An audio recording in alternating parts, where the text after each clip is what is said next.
जय माँ बगलामुखी, जय माँ पीताम्बरा।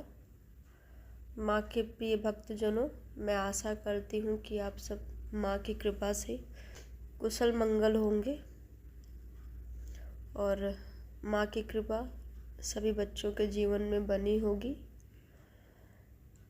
मैं भी माँ की कृपा की वजह से आज कुछ बोल पा रही हूँ। मैं माँ की छोटी सी बेटी हूँ, छोटी सी साधिका हूँ और कुछ महीने पहले मुझे माँ की शरण मिली और तब से मैं माँ की निरंतर साधना कर रही हूँ गुरु सानिध्य में। माँ के विषय में मैं आजकल जो मैंने इस तंत्र साधना में अनुभव किया है वही अनुभव आप सभी के समक्ष ला रही हूँ। तो मेरा ये अनुभव 6 पार्ट में आ चुका है आप सभी के सामने, आप सबने उसको सुना होगा। उसमें मैंने माँ की साधना से रिलेटेड बहुत ही इम्पोर्टेंट बातें बताई हैं और क्रम भी बताया है कि माँ की साधना में कैसे कैसे फिर जब आपकी दीक्षा हो जाती है तो गुरु आदेश से आप मंत्रों का जप करना शुरू करते हैं। मंत्रों के जप में सबसे पहले आपको गुरु मंत्र करना होता है, उसके बाद हरिद्रा गणपति जी का मंत्र करना होता है, बाबा बटुक भैरव जी का मंत्र करना होता है और फिर आप माँ के मंत्र पे आते हैं। और इन मंत्रों को भी करते हुए आपसे कई बार त्रुटियां होती हैं, उच्चारण में कमी रह जाती है, तो आप बार बार अपने गुरु से बात करते हैं, उनको मंत्र रिकॉर्ड करके भेजते हैं ताकि वो आपकी गलतियों को, आपकी कमियों को आपको समझा सके, बता सके और आप अपने अंदर वो सुधार कर लें। और माँ की साधना में आप बगलेश्वर महादेव जी की भी पूजा करते हैं।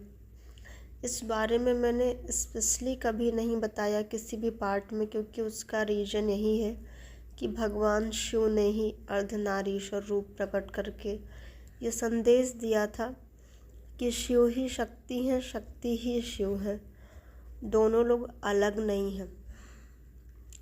तो भगवान शिव में माँ है और माँ बगलामुखी में बाबा बगलेश्वर जी हैं, या आप उनको बाबा महाकाल भी कहते हैं। उनके भी कई नाम हैं। कोई महाकाल के स्वरूप से जानता है कि माँ के इस स्वरूप के पति महाकाल जी है, कोई बगलेश्वर या त्रयंबकेश्वर महादेव कहते हैं। तो इसीलिए मैंने अलग से इस विषय में बात नहीं की, लेकिन जब आप माँ की साधना करते हैं तो आपको बाबा महाकाल जी का भी या बगलेश्वर महादेव जी का भी आशीर्वाद प्राप्त होता है। और ऐसे करते हुए आप फिर गुरु आदेश से अपने इष्ट मंत्र जो आपकी माँ का मंत्र है उसकी एक माला करनी शुरू कर देते हैं। करने पे उस मंत्र में भी आपसे त्रुटियां ज़रूर होंगी, क्योंकि मंत्र थोड़ा सा क्लिष्ट है। तो आप अपने गुरु से उस मंत्र को रिकॉर्ड करके चेक ज़रूर करवा लीजिए, ताकि जितनी जल्दी हो सके मंत्र की अशुद्धि आप उसको ठीक कर लीजिए। और जब हम मंत्र जाप करना शुरू करते हैं तो ये मेरा अपना भी अनुभव है, आप सभी भी साधना कर रहे हैं तो आप सबको भी ये अनुभव हुआ होगा कि एक माला तो बहुत सुनने में छोटी सी बात लग रही है, लेकिन एक माला करना भी बहुत कठिन महसूस होता है। शुरू शुरू में हमसे बैठा नहीं जाता, हमें कई बार घबराहट होने लगती है, बेचैनी होने लगती है, उसको पूरा करना भी बहुत कठिन लगता है। तो हमें हठ योग का प्रयोग करके कम से कम शुरू में एक माला करने की कोशिश करनी चाहिए।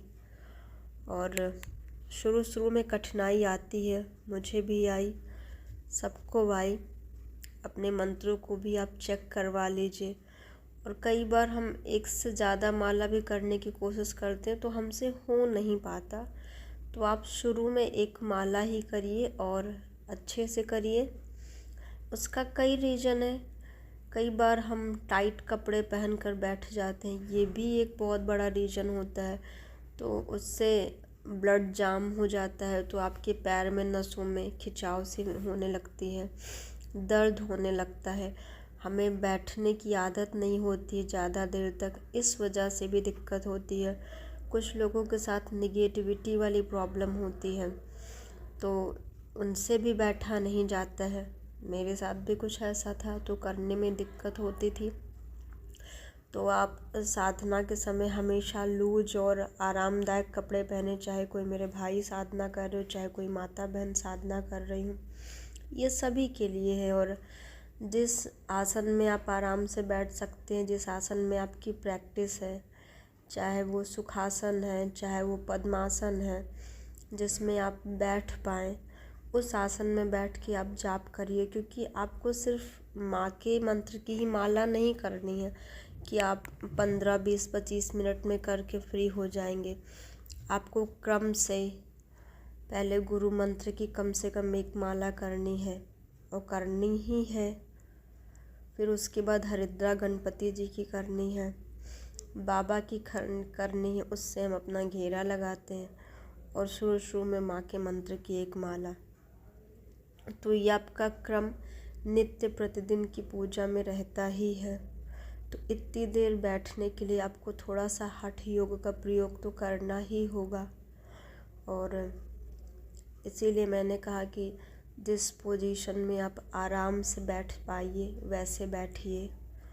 और थोड़ा अपने कपड़ों का भी ध्यान रखिए कि कपड़े आपके चुस्त ना रहें, ढीले ढाले रहें, जिसमें आप आराम से बैठ के और अपनी साधना को कर लीजिए।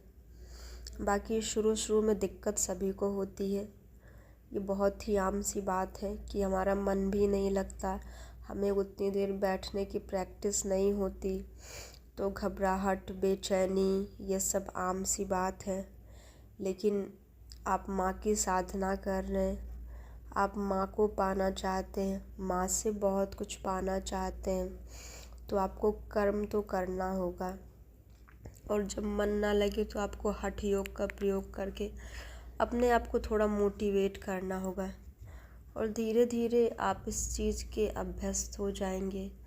तो आप फिर जब अपने गुरु को ये चीज़ बताते हैं कि आप आराम से ईजिली चारों मंत्र की एक एक माला कर ले रहे हैं, बैठ पा रहे हैं, फिर आपके गुरु आपके मंत्रों को चेक कर लें, सारे ही मंत्रों को चेक कर लें, आप चेक करवा लीजिए। और जब वो कहते हैं कि आप अपने माला की संख्या बढ़ा लीजिए, तो फिर आप 102 माला करिए। ऐसे ही हठ योग का प्रयोग करते हुए आपको माँ भगवती की ओर बढ़ते चले जाना है। और माँ की साधना भी वही कर पाते हैं जो बहुत ही परम सौभाग्यशाली लोग होते हैं। तो जिनको माँ की शरण मिली है, उनको गुरु आदेश का पालन करना चाहिए, और जितना हो सके अच्छे से करने की कोशिश करिए।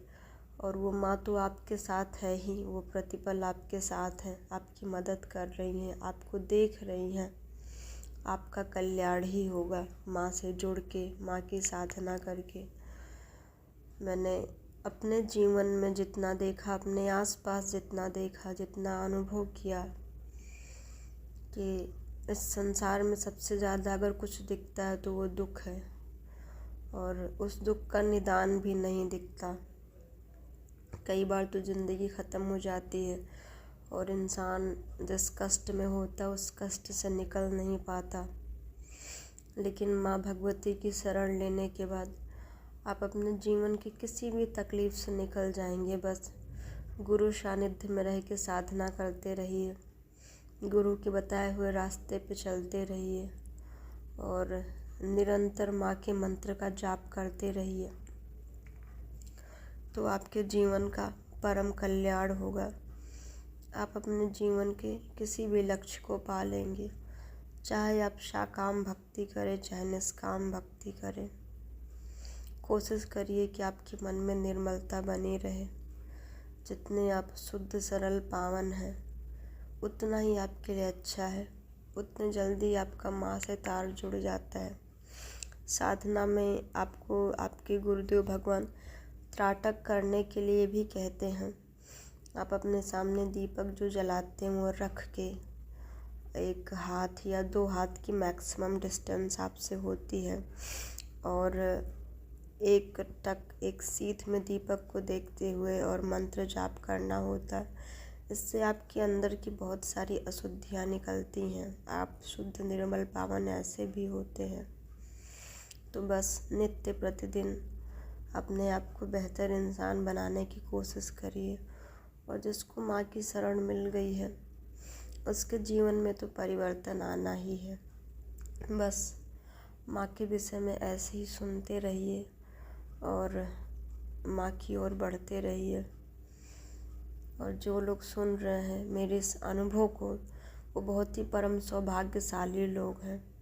वो खुद भी माँ से जुड़े और उनके घर परिवार में, उनके आसपास जो अपने जीवन में किसी बहुत बड़ी तकलीफ़ से गुजर रहा है, जिसको हर जगह आजमाने के बाद किसी भी समस्या का, कोई एक समस्या हो या एक से ज़्यादा समस्या हो, हल नहीं मिला हो, उस इंसान को गुरुदेव भगवान से जोड़िए, माँ भगवती से जोड़िए। उसके कष्ट को आप कम करने में उसकी मदद करेंगे तो माँ आपसे बहुत ज़्यादा प्रसन्न होंगी। आप पे माँ की बहुत कृपा होगी। तो जीवन में तकलीफ़ तो हर ओर है। आप किसी की तकलीफ़ को ख़त्म करने का ज़रिया बनिए, माध्यम बनिए। कोई अज्ञानता में है, उसको नहीं पता कि माँ की शरण लेने से ठीक हो जाएगा। ज़्यादातर लोग माँ बगलामुखी के विषय में ही नहीं जानते, उनके नाम को भी नहीं जानते, तो उनकी साधना से भी अपरिचित रहते हैं। लेकिन अगर आप सुन रहे हैं तो आप बहुत कुछ जान पाए होंगे मेरे ही अनुभव को सुन के। और गुरुदेव भगवान के तो कई सौ वीडियोज पड़े हुए हैं, आप उसको सुन के समझ सकते हैं कि उनके ज्ञान का स्तर क्या है। तो एक अच्छा कार्य करिए, एक अच्छा पहल करिए, खुद भी माँ से जुड़िए और औरों को भी जोड़िए और अपने जीवन का परम कल्याण करिए।